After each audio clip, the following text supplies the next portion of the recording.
نحمده ونصلي على رسوله الكريم اما بعد فاعوذ بالله من الشيطان الرجيم بسم الله الرحمن الرحيم رب اشرح لي صدري ويسر لي امري واحلل عقدة من لساني يفقهوا قولي۔ حج کا مسنون طریقہ ایک نظر میں۔ اس طریقے میں ہم حج تمتع کا طریقہ بتائیں گے۔ حج تمتع میں پہلے عمرہ کیا جاتا ہے۔ عمرے میں سب سے پہلے احرام کی نیت کی جاتی ہے۔ احرام میں عورتیں اپنا عام لباس پہنتی ہیں، جبکہ مرد حضرات کا احرام 2 سفید چادروں پر مشتمل ہوتا ہے۔ میقات پر پہنچ کر احرام باندھنا چاہیے، لیکن اگر اپنے گھر سے کوئی احرام کی چادریں پہننا چاہتا ہے تو پہن سکتا ہے۔ اسی طرح ایئرپورٹ پر بھی درست ہے، لیکن نیت میقات پر پہنچ کر ہی کرنا زیادہ بہتر ہے۔ عموماً حج فلائٹس میں میقات کا اعلان کیا جاتا ہے۔ احرام باندھنے سے قبل لبیک عمرتن کے الفاظ سے عمرے کی نیت کرنی چاہیے۔ احرام باندھنے کے بعد بلند آواز میں تلبیہ پکارنا چاہیے۔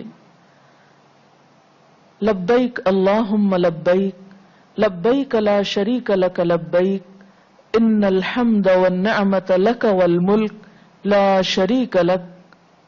میں حاضر ہوں اے اللہ، میں حاضر ہوں، میں حاضر ہوں، تیرا کوئی شریک نہیں، میں حاضر ہوں، بے شک تعریف، نعمت اور بادشاہی تیری ہی ہے، تیرا کوئی شریک نہیں۔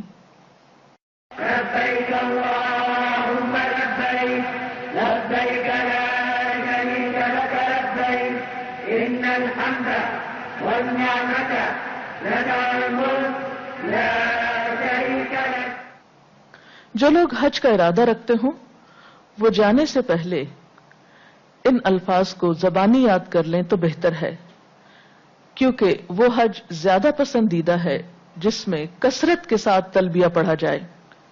عمرے میں سب سے پہلے طواف کیا جاتا ہے۔ بیت اللہ شریف کا طواف شروع کرنے سے پہلے تلبیہ کہنا بند کر دینا چاہیے، یعنی جب طواف شروع ہو جائے تو پھر تلبیہ نہیں پڑھا جائے گا، دیگر مسنون اذکار کرنا زیادہ بہتر ہے۔ مردوں کو طواف شروع کرنے سے پہلے کندھوں پہ ڈالی جانے والی چادر کا ایک حصہ دائیں کندھے کے نیچے سے نکال کر بائیں کندھے پر ڈال دینا چاہیے۔ اس حالت کو حالت استباء کہتے ہیں۔ حجر اسود کے استلام سے طواف کا آغاز کرنا چاہیے۔ استلام سے مراد حجر اسود کا بوسہ لینا یا اس کو ہاتھ سے چھونا۔ استلام کے وقت بسم اللہ اللہ اکبر کہنا چاہیے۔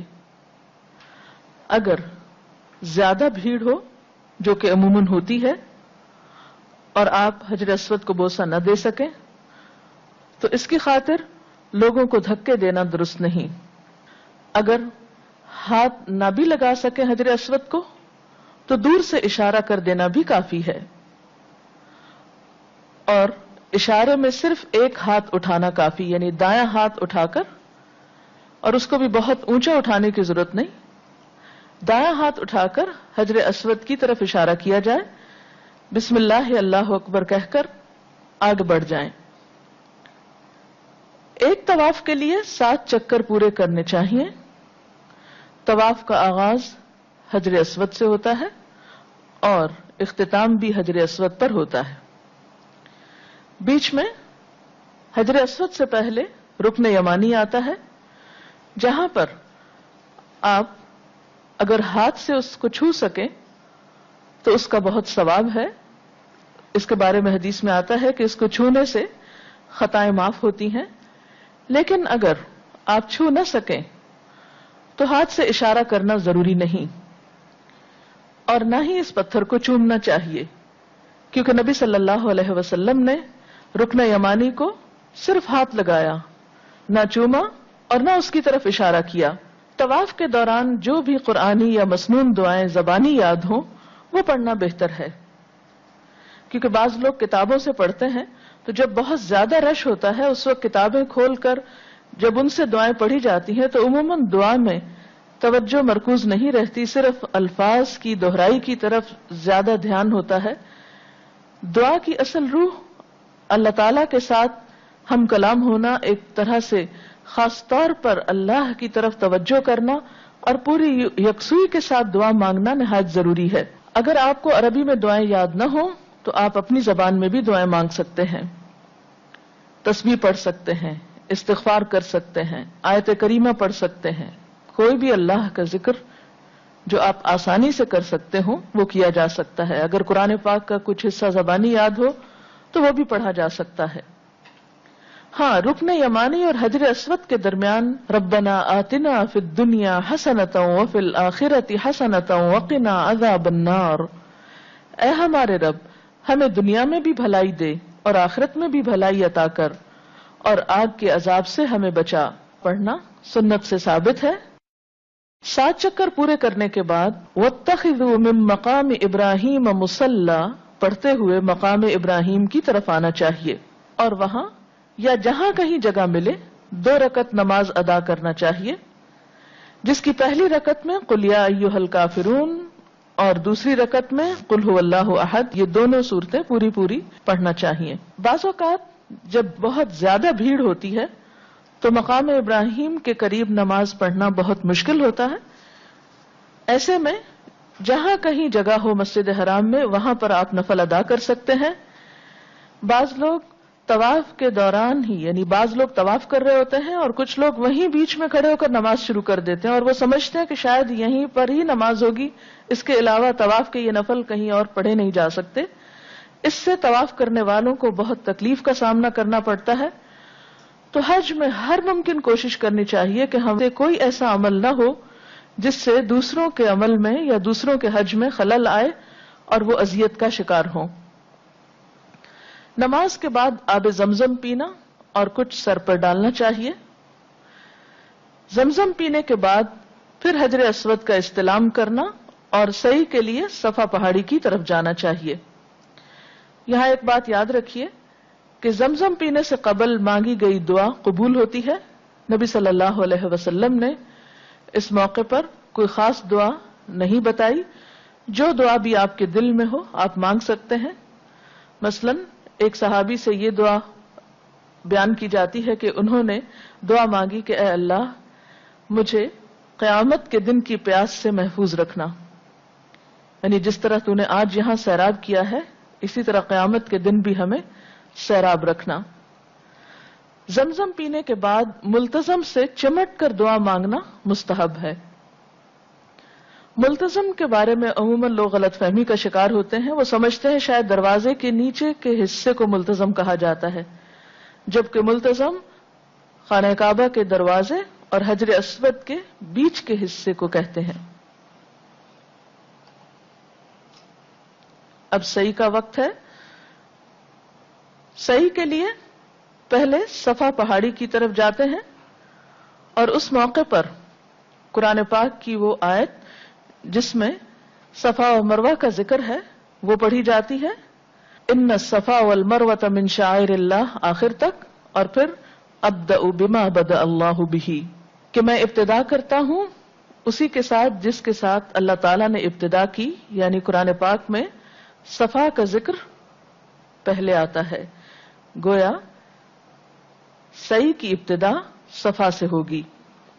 صفا پہاڑی کے اوپر چڑھ کر قبلہ رخ کھڑے ہونا اور 3 مرتبہ یہ کلمات کہنا چاہیے، اللہ اکبر اللہ اکبر اللہ اکبر، لا الہ الا اللہ وحدہ لا شریک لہ، لہ الملک ولہ الحمد وہو علی کل شیء قدیر، لا الہ الا اللہ وحدہ لا شریک لہ، انجز وعدہ ونصر عبدہ وہزم الاحزاب وحدہ۔ اور صفا اور مروہ کے درمیان دیگر دعائیں بھی پڑھی جا سکتی ہیں جو آپ اپنی زبان میں بھی پڑھ سکتے ہیں اور عربی زبان میں بھی مانگ سکتے ہیں۔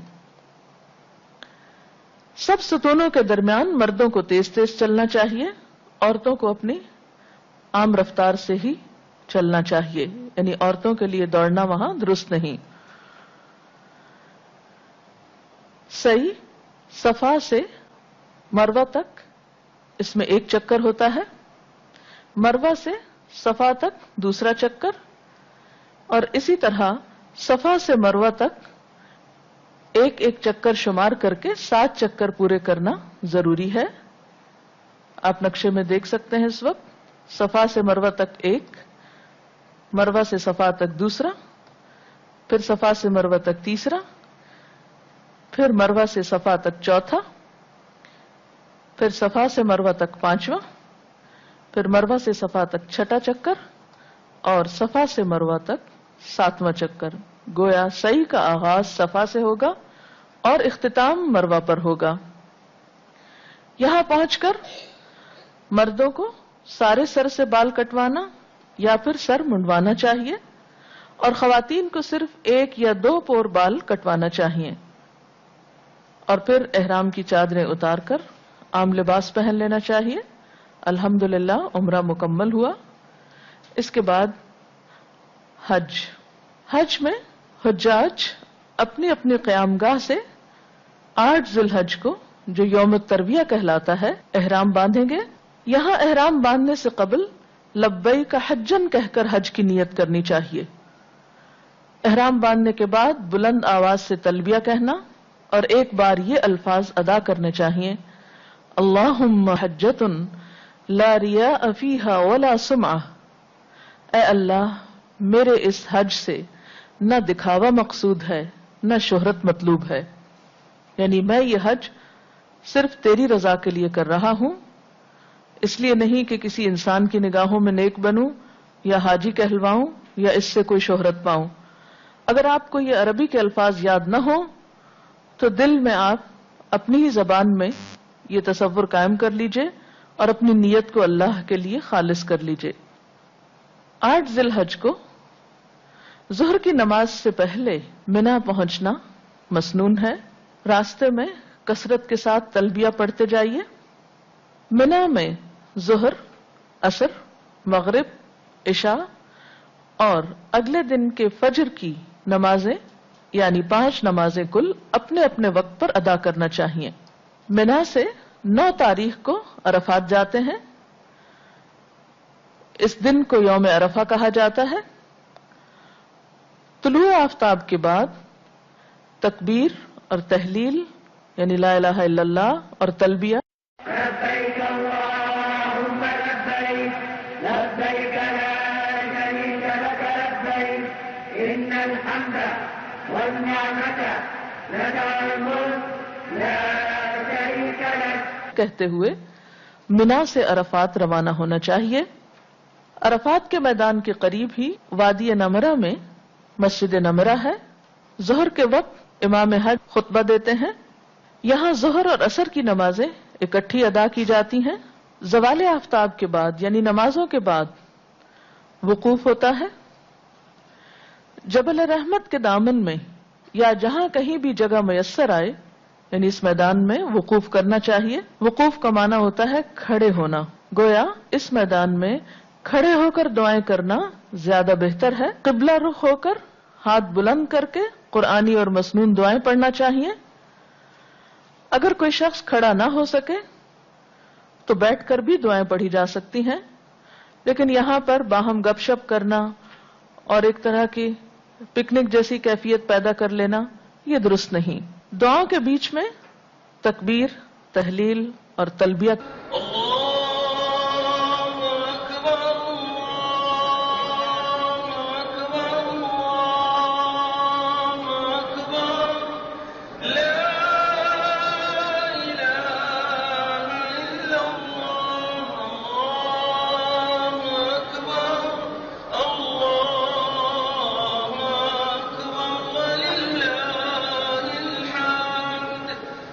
لبيك اللهم لبيك لبيك لا شريك لك لبيك إن الحمد والنعمة لك الملك لا شريك لك کہنا چاہیے۔ خصوصی طور پر لا الہ الا اللہ وحدہ لا شریک لہ لہ الملک ولہ الحمد وہو علی کل شیء قدیر پڑھنا چاہیے۔ غروب آفتاب کے بعد یعنی سورج کے غروب ہونے کے بعد نماز مغرب ادا کیے بغیر، یعنی اذان ہو جاتی ہے لیکن یہاں نماز نہیں پڑھی جاتی، سکون اور وقار کے ساتھ تلبیہ کہتے ہوئے مزدلفہ روانہ ہونا چاہیے۔ مزدلفہ پہنچ کر مغرب اور عشاء کی نمازیں ادا کرنا چاہیے۔ رات کو سونے میں کوئی ممانعت نہیں، نبی صلی اللہ علیہ وسلم اس رات کو سوئے تھے، یعنی آپ نے آرام فرمایا تھا، اور عبادت کے دوران آرام کے وقت میں آرام کرنا اس لیے ضروری ہے تاکہ باقی اوقات میں مناسک حج صحیح طور پر ادا کیے جا سکیں۔ 10 ذی الحج کی نماز فجر معمول کے وقت سے تھوڑی پہلے ادا کرنی چاہیے۔ وقوف مزدلفہ کے بعد منا روانہ ہونے سے پہلے صرف جمرہ عقبہ کی رمی کے لیے مزدلفہ سے 7 کنکریاں چننا مستحب ہے۔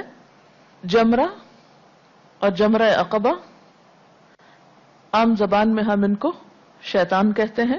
ان کی رمی یعنی ان کو پتھر مارنے کے لیے بڑے پتھر نہیں بلکہ چنے کے دانے سے کچھ بڑے حجم کے پتھر یہاں سے ہی لے لینے چاہیے۔ نماز فجر باجماعت ادا کرنے کے بعد مشعر الحرام پہاڑی کے دامن میں یا جہاں کہیں بھی جگہ ملے قبلہ رخ کھڑے ہو کر ہاتھ بلند کر کے سورج طلوع ہونے سے قبل خوب روشنی پھیلنے تک تکبیر و تحلیل کہنی چاہیے، توبہ استغفار اور دیگر دعائیں مانگنی چاہیے۔ یعنی مزدلفہ میں نماز فجر کے بعد کھڑے ہو کر کافی دیر تک خوب دعائیں مانگنی چاہیے۔ اس کے بعد پھر منا کو روانگی ہوگی۔ طلوع آفتاب سے قبل سکون اور وقار کے ساتھ تلبیہ کہتے ہوئے منا روانہ ہونا چاہیے۔ راستے میں وادی محصر سے تیزی سے گزرنا چاہیے۔ وادی محصر وہ جگہ ہے جہاں ابرہہ کا لشکر تباہ ہوا تھا۔ منا پہنچ کر طلوع آفتاب کے بعد جمرہ عقبہ کی رمی کرنی چاہیے۔ رمی سے قبل تلبیہ کہنا بند کر دینا چاہیے۔ یہ رمی پل کے اوپر سے بھی کی جا سکتی ہے اور پل کے نیچے بھی کی جا سکتی ہے۔ کنکریاں مارتے وقت اللہ اکبر کہنا مسنون ہے۔ جمرہ عقبہ کی رمی کے بعد قربانی کرنا اور اس سے کچھ پکا کر کھانا چاہیے اگر ممکن ہو۔ پھر بال کٹوانا یا منڈوانا۔ قربانی کے بعد حلق یا تقصیر یعنی بال چھوٹے کرانا، ٹرمنگ، اور احرام کی چادریں اتار کر عام لباس پہن لینا چاہیے۔ اس کے بعد طواف زیارت۔ وقوف عرفہ حج کا ایک اہم رکن ہے اور دوسرا اہم رکن طواف زیارہ ہے۔ یہاں اس نقشے میں آپ دیکھ رہے ہیں کہ لوگ مکہ سے روانہ ہوئے، منا آئے، 8 تاریخ منا میں رہے، 9 کی صبح کو عرفات روانہ ہوئے، زوال آفتاب کے بعد وقوف کیا، مغرب کی اذان کے بعد مزدلفہ روانہ ہوئے، رات مزدلفہ میں گزاری، فجر کی نماز ادا کرنے کے بعد یہاں دعائیں مانگی گئی اور پھر منا روانگی ہوئی۔ منا میں رمی کی گئی، قربانی کی گئی، بال منڈوائے گئے اور پھر مکہ کی طرف روانگی طواف کے لیے۔ منا سے مکہ مکرمہ جا کر طواف افاضہ کرنا، زمزم پینا اور کچھ حصہ سر پر بہانا چاہیے یعنی زمزم کے پانی کا۔ صفا اور مروہ کی سعی کرنا چاہیے اور مکہ مکرمہ سے منا واپس آ جانا چاہیے۔ ایام تشریق منا میں گزارے جائیں گے۔ قیام منا کے دوران ممکن ہو تو روزانہ طواف کے لیے جانا چاہیے، اگر مشکل ہو تو ضروری نہیں۔ یہ طواف نفلی طواف ہوں گے۔ ایک طواف کا ثواب ایک غلام آزاد کرنے کے برابر ہے، اس لیے اگر کوئی شخص ہمت رکھتا ہو تو طواف کے لیے بار بار جا سکتا ہے، لیکن جو نہ جا سکے وہ منا میں ہی قیام کرے، مسجد خیف میں باجماعت نمازیں ادا کرے، کثرت کے ساتھ تحلیل و تکبیر، حمد و ثنا، توبہ استغفار اور دعائیں مانگنا چاہیے۔ ایام تشریق 11، 12، 13 ذی الحج کی راتیں منا میں گزارنا چاہیے۔ روزانہ زوال آفتاب کے بعد جمرہ اولا، جمرہ وسطی اور جمرہ عقبہ کی بالترتیب رمی کرنی چاہیے۔ جمرہ اولا جسے بڑا شیطان کہتے ہیں، پھر جمرہ وسطی جو درمیانی ہے اور جمرہ عقبہ جو چھوٹا ہے۔ پہلے دن صرف جمرہ عقبہ کو رمی کی گئی، اور باقی دن تینوں کی جائے گی۔ جمرہ اولا، جمرہ وسطی، ان کی رمی کے بعد قبلہ رخ کھڑے ہو کر دعائیں مانگنا، لیکن جمرہ عقبہ کی رمی کے بعد دعائیں مانگے بغیر واپس پلٹنا چاہیے۔ 12 ذی الحج کو منا سے واپس آنا ہو تو غروب آفتاب سے قبل منا سے نکلنا چاہیے، اور اگر 13 کی رات کا قیام مقصود ہو تو پھر 13 کے دن آپ رمی کے بعد واپس آ سکتے ہیں۔ اللہ تعالیٰ آپ کا حج مبرور کرے۔ ربنا تقبل منا انک انت السمیع العلیم وتب علینا انک انت التواب الرحیم۔ اللهم لبيك لبيك لا شريك لك لبيك إن الحمد والنعمة لك والملك لا شريك لك لبيك اللهم لبيك لبيك لا شريك لك لبيك إن الحمد والنعمة